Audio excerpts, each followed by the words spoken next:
한번 따라 하실까요? 여호와의 임재를 상실한 사람. 여호와의 임재를 상실한 사람.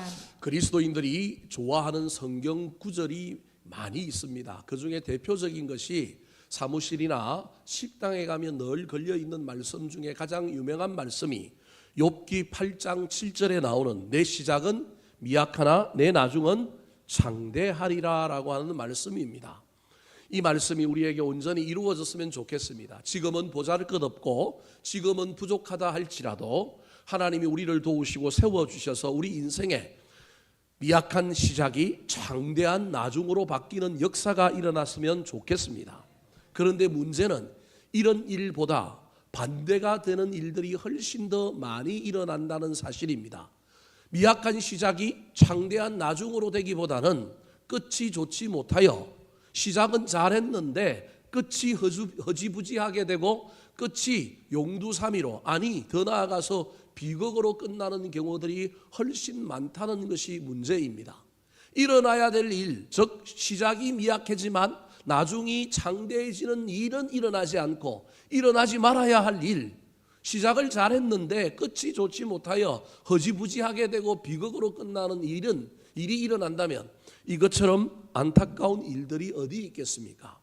오늘 본문 말씀에는 시작은 좋았는데 끝이 좋지 못한 인생의 대표로 사울이라고 하는 이스라엘의 첫 번째 왕의 이야기가 등장합니다. 사울은 시작이 꽤 괜찮은 사람이었습니다. 겸손했습니다. 사무엘 선지자가 하나님의 명령을 받아서 이스라엘 사람 중에 왕으로 찾은 사람 중에 찾은 사람이 사울입니다. 왜 찾았느냐 하면 그는 겸손했습니다. 하나님을 잘 섬겼습니다. 여러분, 외모는 또 얼마나 대단했는지 모릅니다. 다른 사람들보다 여러분 어깨 위에 머리가 하나 더 있을 정도로 다른 사람의 키는 전부 어깨까지 안 오는데도 불구하고 기골이 장대한 사람이 누구였느냐 하면 사울이었습니다. 참 잘생겼습니다. 그런데도 불구하고 그는 교만하지 아니하여서 나는 이스라엘 중에서 12번째 그 가장 미약한 12번째 베냐민 지파 사람인데 내가 어떻게 12지파를 다 제끼고 왕이 될 수 있겠습니까? 그리고 우리 집안은 12번째 지파인 이 베냐민 지파에서도 우리 집안은 가장 보잘것없고 가장 약한 집안인데 내가 어떻게 왕이 되겠습니까? 라고 이야기할 정도로 정말로 겸손한 사람, 하나님을 잘 섬겼던 사람이 누구냐 하면 사울이었습니다. 이에 반하여 여러분 다윗은 참 시작이 힘든 사람이었습니다. 사무엘 선지자가 하나님의 명령을 받아서 이새의 집에 또 다른 왕제가 있다라고 하는 그 예언을 줌으로 말미암아 이 사무엘 선지자가 이 다윗의 아버지 집인 이새의 집에 와서 그 아들들 중에 누가 왕인지를 살펴보고 기름을 부으려고 했습니다. 7명의 아들이 다 지나갔는데도 성령의 감동함이 없어서 사무엘 선지자가 다윗에게 또 다른 아들이 없냐고 묻습니다. 그랬더니 아버지 이새가 냉큼 대답하는데 없습니다라고 이야기합니다. 분명히 있는데 없다라는 겁니다. 8번째 아들이 다윗인데 다윗을 아들로 치지 않았던 것입니다. 여러 가지 이유가 있겠지만 아마도 이새의 아들이 이 다윗을 마지막에 낳다가 죽었을 가능성이 있습니다.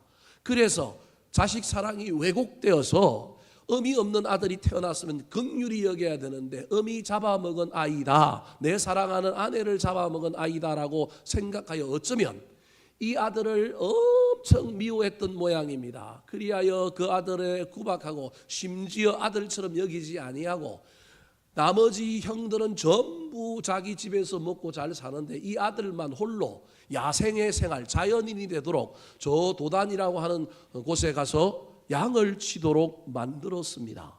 그리고는 사무엘 선지자가 와서 또 다른 아들이 있느냐 없느냐 묻는데 아들이 없다라고 이야기할 정도로 그의 아버지 이새의 머릿속에 다윗은 아들이 아니었습니다. 나중에 사무엘 선지자가 빨리 데리고 오라고 해서 데리고 왔는데 보니까 성령의 감동함이 있는 겁니다. 어린 시절을 불우하게 보낸 사람이 누구냐 하면 다윗입니다. 엄마도 사라졌고 뿐만 아니라 더 나아가서 아버지로부터 구박을 받아서 그는 시편에 보면 뭐라고 얘기하느냐 하면 내 부모는 나를 버렸으나 여호와는 나를 영접했다라고 이야기할 정도로 그의 어린 시절은 불우했습니다. 생긴 것은 짜리몽땅하고요, 키도 작고요, 얼굴은 붉어서 사람들이 보기에 외모가 사울처럼 준수하지도 못했습니다. 그래서 사무엘 선지자가 이 이새의 집에서 8 아들들을 다 면접을 보는데 누구를 선택했느냐 하면 다윗을 선택하여 기름을 부으면서 뭐라고 얘기하느냐 하면 하나님은 사람의 뭘 본다고요? 중심을 본다고 이야기합니다. 그 말은 외모는 보잘것이 없지만 그 안에 중심에 귀한 것이 있다, 그런 말입니다. 인간의 눈으로 보면, 세상적인 기준으로 보면 다윗은 엄청나게 부족한 사람, 보잘것 없는 사람, 시작이 미천했습니다. 그런데 이런 시작이 미천한 다윗은 역전되고 반전되어서 비록 죄를 짓기도 하지만 끝이 좋아서 이스라엘의 성군이 됩니다. 이스라엘의 가장 위대한 왕으로 그의 나중이 엄청나게 변하였습니다. 겸손하였고 하나님을 잘 섬겼던 사울은 시작이 꽤 괜찮았는데 이 시작에서 더 진보를 이루고 더 성장을 이루어야 하는데 그는 비극적인 죽음의 주인공이 되었고요, 그의 인생은요 망가집니다. 마지막 전쟁에 나가서 죽을 때 그는요 누구에게 찾아가느냐 하면 하나님을 찾아가지 않고 신엔돌이라고 하는 곳에 있는 신접한 여인 무당에 가서 이 전쟁에 내가 나가면 이기겠습니까? 라고 묻습니다. 그랬더니 그 무당 여인이 나가면 이긴다고 이야기하는데 이기기는 그냥 나가서 어떻게 됩니까? 죽게 되는 비극을 경험한 사람이 누구냐 하면 사울입니다. 어째서 이런 일이 벌어졌을까요? 왜 사울은 시작이 괜찮았는데 비극으로 끝났고 인생의 루저였고 인생의 아주 비참한 시작을 했던 다윗은 역전되고 반전되어서 이스라엘의 위대한 성군이 되었을까요? 이 두 사람의 인생이 교차되면서 바뀌는 이야기가 바로 오늘 본문의 이야기인데요, 여러 가지 이유가 있겠지만 사울의 패망과 다윗의 형통에 여러 가지 이유가 있겠지만 오늘 본문에서 성경은 그 이유를 단 한 가지로 설명합니다. 이것이 우리 인생 모두를 설명할 수 없다고 생각하는 사람도 있겠지만 그럼에도 불구하고 믿음의 관점에서는 이게 유일한 이유입니다. 그것은 무엇일까요? 12절 말씀 같이 한번 읽어볼까요? 시작. 여호와께서 사울을 떠나 다윗과 함께 계심으로 사울이 그를 두려워한지라.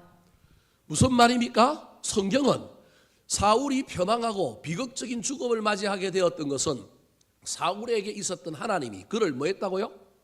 떠났고 떠난 하나님이 누구에게 갔다고요? 다윗에게 감으로 말미암아 이 둘이 인생이 교차되었다. 잘 시작했던 사울은 떠남으로 말미암아 비극이 시작되었고 불우하게 시작하였던 다윗은 하나님이 그에게 임재하고 그에게 오므로 말미암아 그의 인생은 이제 그 안에 고난도 있고 수많은 세월의 어려움도 있지만 그의 인생은 여러분 이제는 형통한 인생, 역전과 반전이 시작되는 사람이 되었다라고 성경은 말하고 있는 겁니다. 14절에도 보면 여호와께서 다윗과 함께 계시니라고 이야기하면서 하나님의 임재가 우리 인생의 성공에, 우리 인생의 평안에 얼마나 중요한 것인지를 이야기하고 있는 것입니다. 사랑하는 성도 여러분, 우리가 인생길을 걸어갈 때에 힘들고 어려울 때마다 사람들이 그것을 넘어서고 극복하는 여러 가지 방법들이 다 다르지만 대체로 남자들은 힘들고 어려울 때 어디를 찾아가느냐 하면 고향을 찾아갑니다. 인간들 중에 이 남자들이 참 신기해요. 남자들은 어려우면 동굴로 들어가고요, 남자들은 어려우면 어디를 가느냐면 고향을 가요. 누굴 떠올리느냐 하면 부모들을 떠올려요. 뭐 여자는 안 그렇다 그런 얘기가 아니라 이런 것을 통하여 힘을 얻고 초점을 다시 가다듬고 다시금 힘을 내어서 인생의 모멘텀 역전과 반전의 새로운 계기를 마련합니다. 여러분, 제가 왜 부모와 고향 이야기를 하느냐 하면 부모 말고도 어떤 사람 때문에 어떤 사람을 만나고 어떤 사람이 계기가 되어서 우리 인생이 새로운 길을 걸어갈 수 있듯이 저와 여러분이 신앙인이라고 한다면 우리가 1년 12달 365일 매일 매순간 하나님을 생각하고 하나님을 의지할 수는 없지만 영적인 측면에서 보면 저와 여러분은 힘들고 어려울 때 내 안에 주님이 계심을 믿고 주님을 의지해야 합니다. 주님을 떠올려야 합니다. 그분께 나아가야 하고 그분께 기도하고 그분을 뭐 해야 되냐 하면 의지해야 합니다. 이것이 믿는 사람이 가지고 있는 신앙의 중요한 태도입니다. 매일매일 동행하고 인생의 삶 속에 매일 하나님이 나한테 말을 걸어오고 하나님이 내 안에 계심으로 말미암아 내 가슴이 벅차고 내가 뜨거울 수만 있다면 얼마나 좋겠습니까? 그런 사람들은요, 제가 보기 천국 빨리 가는 것 같아요.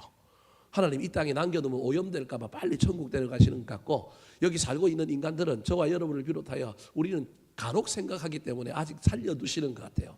그런데 문제는 간혹이라도 생각나고 간혹이라도 생각해야 되는데, 저와 여러분이 사울처럼 하나님의 임재를 잊어버리고 하나님을 생각하지도 떠올리지도 그분을 의지하지도 못한다고 한다면, 여러분 우리도 모르는 사이에 사울이 되어서 우리는 비극을 겪을 수밖에 없는 존재라는 말입니다.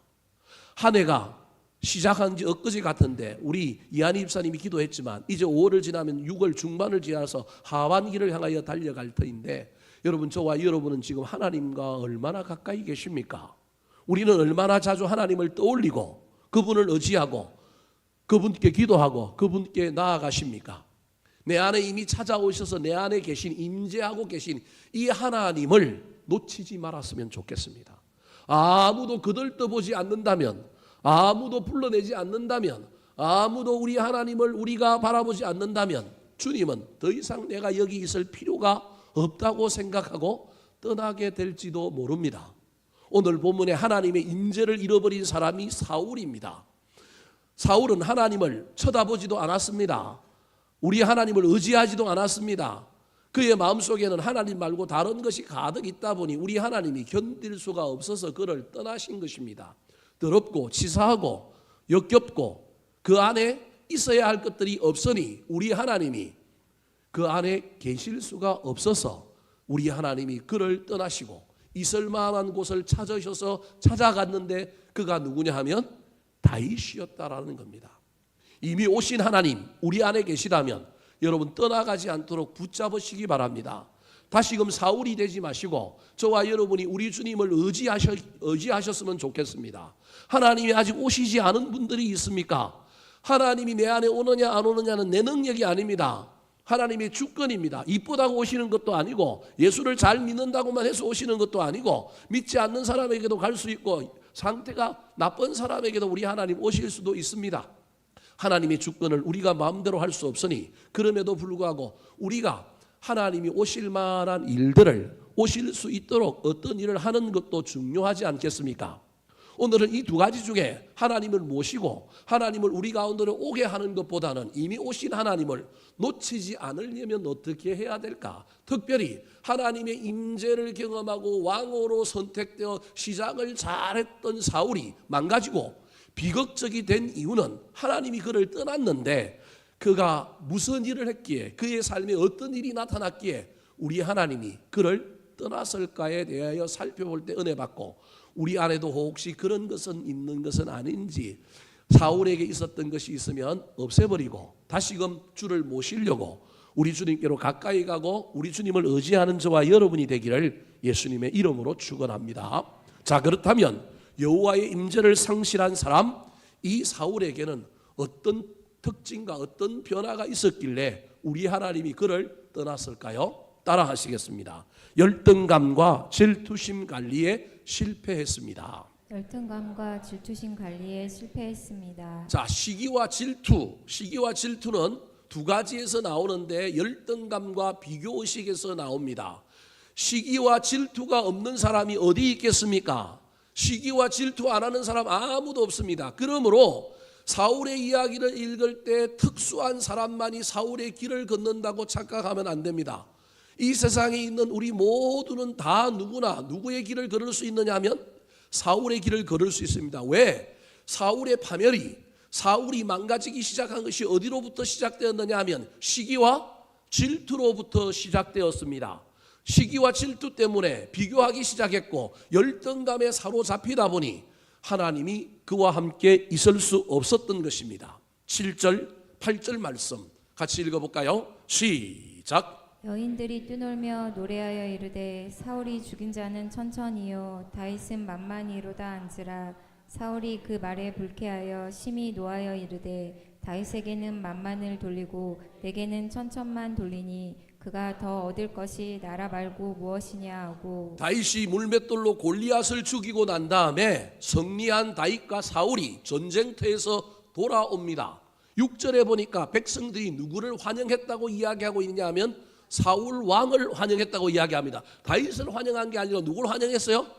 사울 왕을 환영했다니까요. 그러면 사울은 자기를 더 높여줄 줄 알았는데 여인들이 나와서 소고치며 깽가리치며 경세를 치면서 막 노래를 부르는데 노래의 내용이 뭐였느냐 하면 여러분 사울이 죽인 자는 천천히요 다윗이 죽인 자는 만만이다. 다윗이 더 용맹하여 10,000명을 죽였고 사울은 다윗보다 못하여 1,000명을 죽였다라고 노래하는 겁니다. 여러분 이 노래에 마음을 빼앗기니까 시기와 질투가 일어나니까 문제가 생긴 겁니다. 여러분 이때 저와 여러분이 깨달아야 할 것은 우리 인생 앞에 누가 잘한 일들을 누군가가 칭찬하고 누군가가 그것을 높일 때 제발 우리의 마음이 시기 질투에 빠지면 큰일 난다고 하는 사실을 기억하시기 바랍니다. 시기 질투 안 할 수는 없지만 잠시 잠깐 하다가라도 마음 문을 열고 내가 왕이니 비록 나를 안 높이고 내 부하를 높였다 할지라도 왕이 그 부하를 향하여 칭찬하고 축복하면 누가 더 높아질까요? 왕이 더 높아지는 것이 인지상정입니다. 예를 들어볼까요? 제가 간혹 다른 행사가 있어서 교회를 비우고 다른 데 갔다 왔는데 아이고 예배 뒤에 마지막에 왔더니 어떤 권사님이 저를 보면서 아이 목사님 오늘 우리 누구누구 부목사님이 설교했는데 설교 대빵 잘했어요라고 이야기를 해요. 그때 제가 마음이 막 이상해지기 시작하면서 이놈이 교인들 훔쳐가겠네. 이놈이 내 인기를 다 가져가네. 여러분 이러면 목회가 될까요? 안 될까요? 안 됩니다.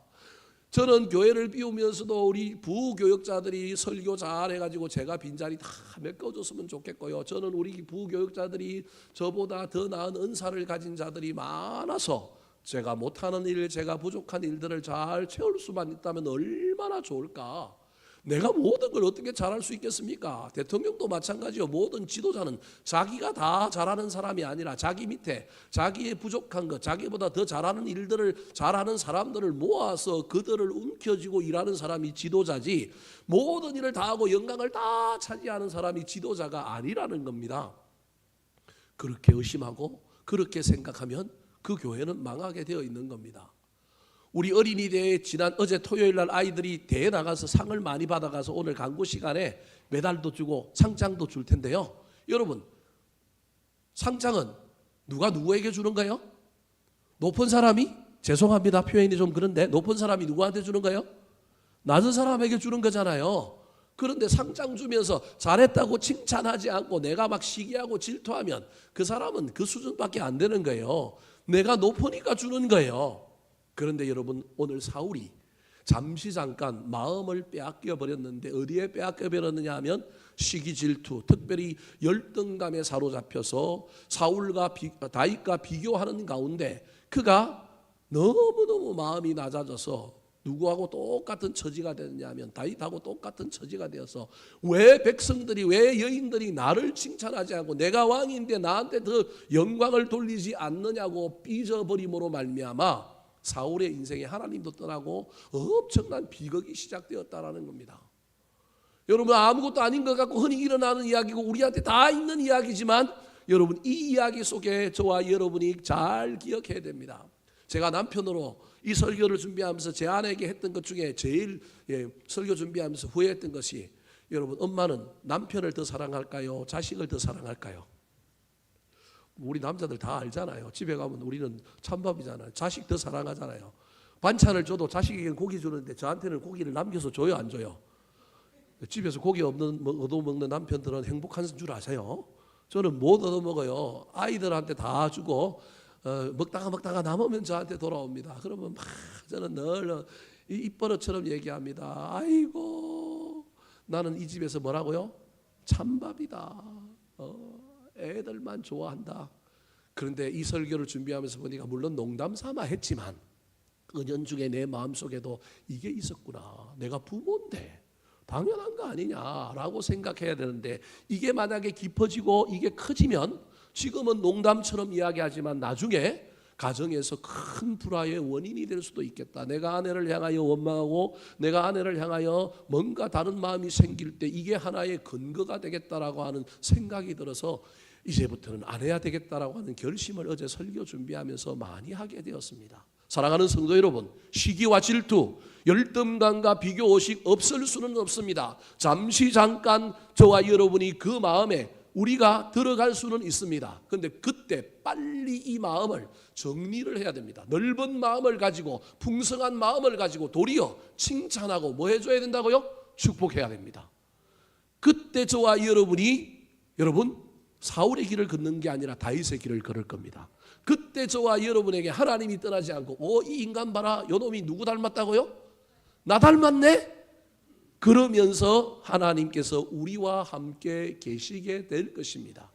시기 질투 없는 사람 없습니다. 그러나 그 시기 질투에 마음을 완벽하게 빼앗기지 말았으면 좋겠습니다. 남과 비교하지 말고 어제의 나와 오늘의 나를 비교했으면 좋겠습니다. 작년에 나는 어땠는데 올해 나는 어떤가를 비교하는 가운데, 남과 비교하는 가운데 열등감에 빠지고 시기 질투에 빠질 것이 아니라 어제의 나와 오늘의 나를 비교하는 가운데 만족해 하시고 성장과 성숙이 있는 것을 바라보면서 감사하시고, 부족한 것이 있으면 아이고 이 올해 내가 왜 이렇게 살고 있지 다시금 깨달아서 우리 주님 앞에 더 가까이 나아가는 저와 여러분이 되기를 예수님의 이름으로 축원합니다.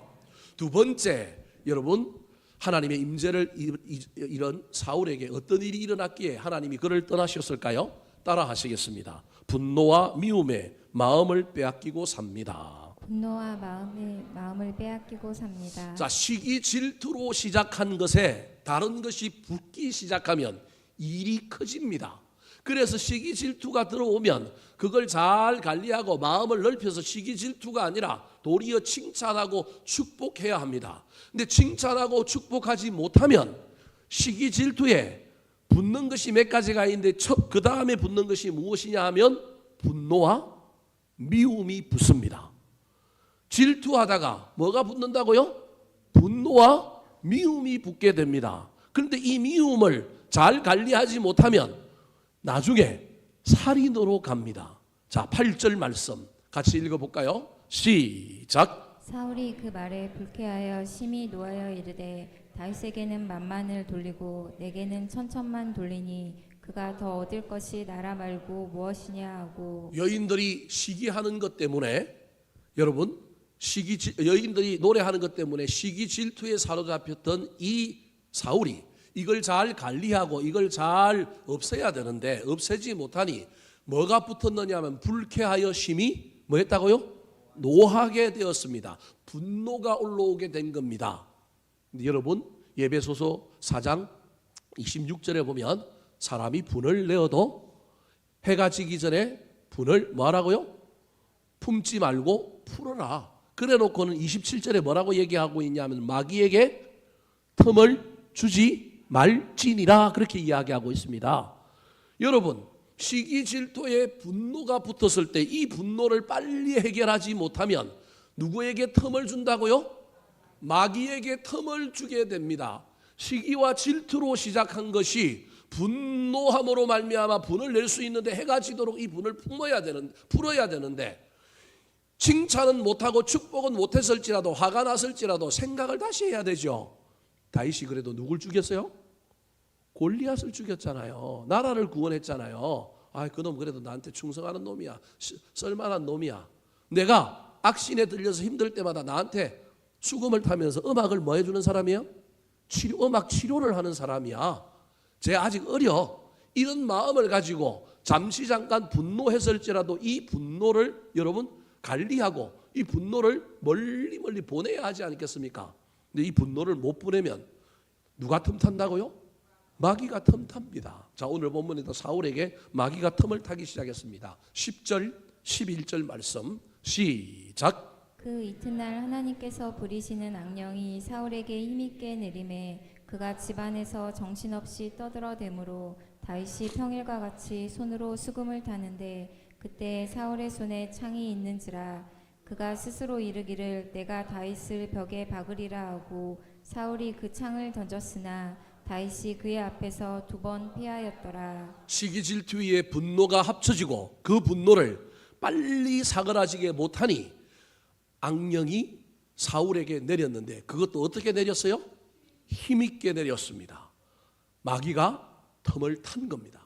여러분, 이 일은 나와 상관없는 일이고 아무것도 아닌 일이고 먼 훗날의 얘기고 성경에 나오는 일이라고 하지만 여러분, 저와 여러분의 인생에 이런 일은 얼마든지 일어날 수 있습니다. 그래서 여러분, 시기와 질투의 상황 속에 정말로 저와 여러분이 뭘 해야 되냐면 칭찬하고 축복해야 됩니다. 더 넓은 사람, 더 높은 사람이 되어야 됩니다. 잠깐 화를 낼지라도 그 화를 빨리 사고로 털어야 됩니다. 그러지 않으면 마귀가 틈을 탑니다. 분노를 다스리지 못하니 이제 미움이 커져서 옆에 있는 창을 가지고 어떻게 하려고 그래요? 다윗을 던져서 죽이려고 합니다. 그걸 몇 번이나? 2번이나 그럽니다. 신방을 가거나 제가 이 본문을 가지고 설교하면 간혹 이렇게 얘기합니다. 사울이 아무리 창을 가지고 키도 더 크고요, 사울이 아무리 강력하다 할지라도 사울이 창을 가지고 다윗을 향하여 겨누어 던졌다고 할지라도 사울은 다윗을 죽일 수 있다 없다? 왜? 이유는 간단한 겁니다. 만화 영화에 보면 보호막이라는 게 있어요. 보호막이라는 게 딱 쳐져 있으면 아무리 화살을 쏘아도 화살이 들어가요, 못 들어가요? 못 들어가요. 튕겨져 나가잖아요. 저는 여호와께서 함께 하셨다라고 하는 말을 이렇게 여러분에게 설명하고 싶어요. 사울을 떠났던 이 하나님이 누구와 함께 계시느냐 하면 다윗과 함께 계시니 사울이 창 아니라 총을 쏘아도 다윗은 죽는다, 안 죽는다? 안 죽는다. 이게 믿음인 겁니다. 여러분, 이해가 되는지 안 되는지 모르겠지만 우리는 다윗이 용맹하여 사울이 막 악령에 취해 놓으니까 그가 막 헷갈려서 초점이 이상해서 못 맞춰서 못 죽였다라고 이해하지만 우리는 영적으로 누가 다윗과 함께 하신다고요? 하나님과 함께 하신다. 사랑하는 성도 여러분, 저와 여러분에게 있는 하나님 잊어버리지 마시기 바랍니다. 우리 하나님은 때로는 분노하시는 하나님, 우리 하나님은 공의의 하나님이시긴 하지만 우리 하나님은 미워하시는 분이 아니라 미움은 제일 마지막이고 무엇 하시는 분이라고요? 사랑하시는 분입니다. 분노의 마음을 가라앉히시고 할 수만 있다면 이 분노를 잘 처리하셔서 악한 것이 틈타지 못하도록 기회를 주지 마시기 바랍니다.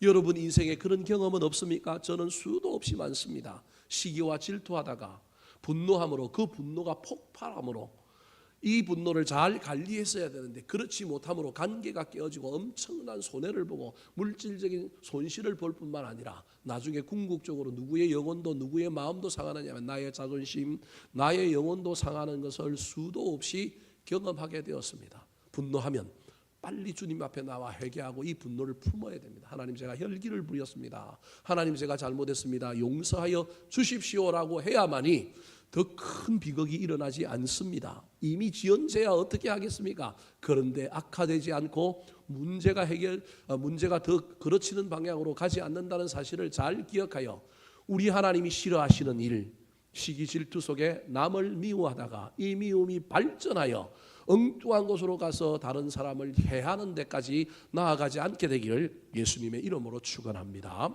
세 번째입니다. 하나님의 임재를 상실한 이 사울, 왜 임재를 상실했을까요? 따라 하시겠습니다. 의심과 두려움을 몰아내지 못했습니다. 의심과 두려움을 몰아내지 못했습니다. 자, 시기와 질투로 시작했던 이 사울에게 분노가 붙었습니다. 시기 질투 다음에. 그 다음에 붙은 것이 무엇이냐 하면 의심입니다. 자, 8절 말씀 다시 한 번 더 읽어볼까요? 시작. 사울이 그 말에 불쾌하여 심히 노하여 이르되 다윗에게는 만만을 돌리고 내게는 천천만 돌리니 그가 더 얻을 것이 나라 말고 무엇이냐 하고. 만만과 천천 때문에 시기 질투심에 사로잡혀서 불쾌하여 화를 내었습니다. 그런데 이 화를 내므로 말미암아 이 화 다음에 뭐가 붙었느냐 하면 의심이 붙었습니다. 무슨 의심입니까? 다윗이 역적이 되겠다. 다윗이 이 백성들의 인기를 얻고 이 다윗이 나라를 뭐 하겠다고요? 훔쳐가겠다. 이 음모론이거든요. 여러분, 사람이 연약해지면 말도 안 되는 이런 의심을 하기 시작합니다. 지금 다윗이 어른일까요? 어린아이일까요? 어린아이입니다. 다윗이 어린아이예요. 지금 사울의 갑옷을 줬는데 갑옷이 맞아요, 안 맞아요? 안 맞아요. 골리앗을 죽이는 전쟁터에 왜 갔어요? 형님에게 도시락 전달하러 간 거예요. 그 당시에 군인들이 국가가 도시락 준 게 아니라 그들이 도시락을 싸가지고 가서 전쟁했는데 다 떨어진 거예요. 하도 오랫동안 40일을 조석으로 대치만 하고 있다 보니 떨어진 거예요. 그래서 아버지가 동생보다는 형들을 위하는 마음으로 동생한테 뭐 갖다 주라 그런 거예요? 도시락 갖다 주라 그러는 거예요. 그래서 이 다윗이 아침에 일찍 일어나고 양들 다 돌봐놓고 뭐 들고 간 거예요? 도시락 들고 갔다니까요. 그런데 지금 이 어린 다윗을 향하여 사울이 뭐라고 생각하느냐 하면 시기와 질투로 마음이 병들고 저와 여러분이 분노함으로 판단을 잘 못하니 의심하여 이 아이가 나를 뒤집어 엎고 왕이 될 것이라는 거예요. 물론 이 다윗에게 사무엘 선지자가 기름 부었다라고 하는 것을 알고 있기 때문에 근거가 없는 것은 아니지만 인간은 자기 편리 때문에 음모론을 만들고 무슨 생각을 만들 때는 정보를 다 끄집어 와가지고 그 정보를 가지고 내 가설을 완성합니다. 전부 사실이 아닌데도 불구하고 모든 걸 끼워 맞춰가지고 내 생각을 강화하고 내 생각을 바르게 하는데 그 모든 정보를 씁니다. 우리가 이 본문에서 여러분 봐도 다윗이 절대 그러지 않지 않습니까? 이후에 20-30년을 다윗이 도망다니면서도 왕이 되려고 해요? 안 돼요? 안 돼요. 누가 죽자마자 왕 되려고 해요? 사울이 죽어서야 왕이 된 사람이 누구예요? 다윗인 거예요. 심지어 그 이후에 다윗이 사울을 죽일 만한 기회가 2번이나 있었는데 다윗이 사울을 죽여요? 안 죽여요? 안 죽인 거예요. 그러면 어린 시절이 이때인 여러분 이때는 다윗이 더더구나 반역할 수 있는 상황이 아님에도 불구하고 여러분 시기와 질투 속에 우리가 이것 감정들을 잘 관리하지 못하면 우리는 평창합니다. 우리는 학대됩니다. 그래서 지금 다윗이 뭘 품기 시작하느냐 하면 의심을 품기 시작한 겁니다. 문제는 여러분 의심을 품게 되면 특별히 사람에 대하여 상황에 대하여 의심을 품게 되면 그 다음에 인간에게 찾아오는 것이 무엇이냐 하면 두려움입니다. 그가 나를 죽일까 봐, 이 상황이 내 인생을 망가뜨릴까 봐 내 인생에 의심이 찾아오고 사람에 대하여 상황에 대하여 의심이 찾아와서 이거 살 수 있을까 이거 될까라고 하는 의심이 내 안에 들어오면 그 의심은 그 다음에 뭘 만들어내느냐 하면 두려움을 창조해냅니다. 이게 우리 인간이 가진 연약함입니다. 자 오늘 본문 12절 15절 말씀 시작. 여호와께서 사울을 떠나 다윗과 함께 계심으로 사울이 그를 두려워한지라. 사울은 다윗이 크게 지혜롭게 행함을 보고 그를 두려워하였으나 부모는 세상이 아무리 힘들어도 세상을 두려워하면 안 됩니다. 자식 때문에. 믿음의 사람들은 세상이 아무리 힘들고 어려워도 세상을 두려워하면 안 됩니다. 사람을 두려워하면 안 됩니다. 우리는 누구를 두려워하는 사람이냐면 하나님을 두려워하는 사람입니다. 그런데 내 안에 하나님이 없으면 하나님을 두려워하는 게 아니라 뭘 두려워하느냐 하면 사람을 두려워하고요. 상황을 두려워합니다. 다윗에 대한 의심이 들어왔던 이 사울이 이 의심 때문에 인생을 두려워하는 거예요. 빼앗길까 봐, 자기 인생이 망가질까 봐, 암살당할까 봐, 말도 안 되는 인생의 그 수많은 스토리를 자기가 만들어내는 겁니다. 가장 건강했던 이 사울이 우울증으로 가고 있는 상황이 지금 펼쳐지고 있는 겁니다. 우울증에 가깝고 우울증에 가장 가까이 가 있는 사람은 사실은 누구냐면 다윗입니다. 어릴 때부터 여러분 부모로부터 버림받았죠. 어릴 때 그는 인생이 아주 상처를 입은 사람이기 때문에 기질로 하면 우울질에 해당되는 사람이 기질 검사를 하면 누가 나올 수 있느냐 하면 다윗이 나올 수 있습니다. 그런데 다윗은 그때부터 누구를 자기 안에 모시기 시작한 겁니까? 하나님을 모시기 시작하니 기질이 바뀌는 거예요. 하나님이 사라지니 담대하고 겸손했던 사울은 이제 우울질로 바뀌기 시작하는 거예요. 의심하다가 두려움이 넘치는 거예요. 다윗은 양을 치면서 기타를 치면서 찬양하는 가운데 그 우울질을 달랩니다. 그래서 자기 마음 우울함을 음악으로 달려본 그 경험이 있기 때문에 악신이던 사울 앞에 가서 다윗이 수금을 치며 음악 치료하는 음악 치료사가 되어 있는 겁니다. 음악을 통하여 찬양하는 일을 통하여 내 안에 누가 들어오신 거예요? 하나님이 들어오신 거예요. 이스라엘 찬양 중에 거하시는 하나님. 그런데 하나님이 내 안에 없으면 의심합니다. 두려워합니다. 사람이 나를 배신할까 봐 환경이 나의 문제를 지금 올가매고 나의 인생을 파멸시킬까봐 지금 현재가 의심되시는 분들이 있습니까? 그러면 그 의심을 가지고 누구에게 나아가야 될까요? 하나님께 나아가야 됩니다. 나를 배반할 만한 저 인간, 나를 힘들게 한 저 인간 골머리를 앓지 마시고 저 인간이 진짜 나를 배반할 것인지, 저 인간이 정말 나를 힘들게 하는 인간인지 아닌지는 나는 오해하고 나는 곡해하지만 누구는 알아요? 하나님은 정확하게 아십니다. 그래서 그분께 나아가서 내가 가지고 있는 염려와 두려움을 다 누구에게 맡겨야 돼요? 하나님께 맡겨야 돼요. 사람 두려워하지 말고 세상 두려워하지 말고 누구만 두려워하면 돼요? 하나님이 나를 떠나실까 봐, 하나님이 나와 함께 해주지 않을까 봐. 그래서 여러분, 두려움의 반대는요 의심이요, 믿음의 반대는 의심이요, 믿음의 반대는 두려움인 거예요. 그래서 두려움의 상황이 찾아오면 우리는 무엇을 사용해야 되느냐? 믿음을 사용해야 됩니다. 이 믿음을 사용하지 못한 사람이 누구냐 하면 사울인 거예요. 사울은 두려움과 의심의 상황 속에서 하나님을 찾지 않고 엔돌의 신접한 여인을 찾고요, 다른 사람을 찾는 거예요. 상황이 힘드십니까? 사람이 배신하였습니까? 그래서 인생이 회의적이고 전부 색깔이 하얗습니까? 그때 누굴 찾으시라고요? 하나님을 찾아야 됩니다. 하나님이 우리 인생의 주인입니다. 이 모든 문제의 해결자이심을 믿고 주님을 찾아가는 저와 여러분이 되기를 예수님의 이름으로 축원합니다. 마지막입니다. 왜 하나님은 사울에게서 떠나갔을까요?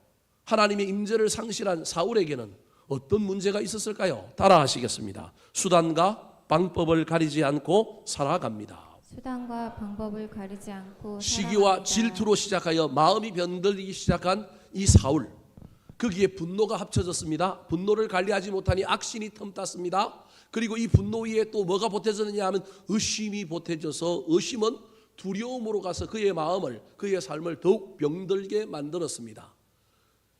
더 나아가서 그는 다윗을 죽이고자 하는 목적을 위하여 수단과 방법을 가리지 않는 사람으로 변해버렸습니다.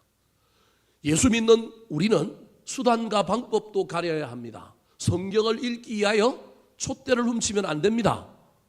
좋은 목적이 있다 할지라도 우리는 거룩한 방법을 찾아야 됩니다. 왜냐하면요, 우리는 인생의 주인이 하나님이심을 믿기 때문에 그렇습니다.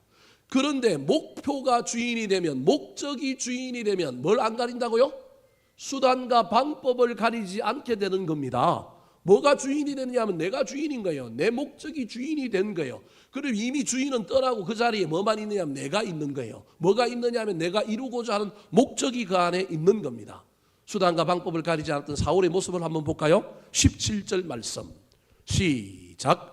사울이 다윗에게 이르되 내 맏딸 메랍을 내게 아내로 주리니 오직 너는 나를 위하여 용기를 내어 여호와의 싸움을 싸우라 하니 이는 그가 생각하기를 내 손을 그에게 대지 않고 블레셋 사람들의 손을 그에게 대게 하리라 함이라. 차도살인계라고 하죠. 남의 손을 빌려서 죽이는 것, 즉 다윗을 사이로 삼고 네가 내 사이니까 나를 위하여 전쟁에 나가라. 그리고 블레셋 전쟁에 내보내서 강한 블레셋 사람들에게 죽게 만들려고 누굴 이용하느냐 하면 큰딸 메랍이라고 하는 딸을 이용하여 다윗에게 사이가 되게 해주겠다고 이용하는 겁니다. 딸의 의사도 물어보지 않습니다. 소문이 다 공중에 나게 됩니다. 이거 다윗이 사울의 사이가 된대. 사람들은 사울이 다윗을 엄청 사랑하는 줄 알 거예요. 그런데 알고 보면 뭐 하려고 그 짓을 하고 있는 거예요? 죽이려고. 그러면 다윗이 죽으면 메랍은 뭐가 돼요?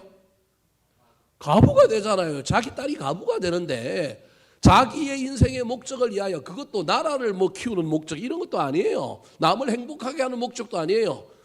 그의 목적은 뭐예요? 누구 죽이는 거예요? 다윗 죽이는데 누굴 사용하느냐 하면 딸의 행복은 온데간데없고 딸을 사용합니다. 근데 다윗이 겸손하게 아이고 우리 집안이 어떻게 왕과 사이가 되겠습니까? 라고 거절을 딱 해버립니다. 나쁜 의미가 아니라 이걸 알아차려서 그런 게 아니라 다윗이 겸손하여 사울한테 나는 왕의 사이가 될 만한 사람이 아닙니다. 그랬더니 이 사울 왕이 화가 나갖고 딸을 엉뚱한 사람에게 또 뭐 해버려요? 시집을 보내버려요. 딸의 인생이 없습니다. 딸을 막 물건처럼 사용합니다. 딸한테 물어보지도 않고 딸은 또 다윗에게 시집 간다고 하고 들떠 있었는데 이번에는 엉뚱한 사람에게 시집을 보내버립니다. 한 번만 그런 것이 아니라 또 소문을 들으니 둘째 딸 미갈이라고 하는 여인이 누굴 사랑한대요? 다윗을 흠모하고 있대요. 옳거니 됐다 싶어갖고 이번에 또 둘째 딸 미갈을 누구한테 시집 보내려고 그래요? 다윗에게 시집 보내려고 합니다. 이유는 똑같습니다. 누구를 죽이려고요? 다윗을 죽이려고요. 21절 말씀 같이 한번 읽어볼까요? 시작. 스스로 이르되 내가 딸을 그에게 주어서 그에게 올무가 되게 하고 블레셋 사람들의 손으로 그를 치게 하리라 하고 이에 사울이 다윗에게 이르되 내가 오늘 다시 내 사위가 되리라 하니라. 사위를 만들어서 죽게 만들려고 수단과 방법이 주인이 된 사람, 목적을 이루고자 하는 그것 때문에 하나님이 주인이 아니라 하나님이 주인인 사람은 여러분 수단과 방법도 세밀하게 양심과 하나님의 말씀을 통하여 가린다고 하는 사실을 기억하시기 바랍니다. 말씀을 마치려고 합니다. 사랑하는 성도 여러분, 지금 저와 여러분에게 우리 하나님의 임재가 있는데 그 하나님이 우리와 함께 계셔야 우리 인생에 좋은 일들이 일어납니다. 그 하나님이 지금 우리 속에 있는 것들 때문에 떠나시려고 하는 것은 아닙니까? 있는데도 그 하나님을 생각도 하지 않고 떠올리지도 않고 그분의 음성도 듣지 않고 그분의 말도 걸지 않고 그분을 전혀 생각하지 아니하여서 우리 하나님이 우리 속에서 너무 심심하여 내가 이곳에 무료하여 있을 수 없다 싶어서 떠나려고 하고 있지는 않습니까? 주님을 다시 잡으시기 바랍니다.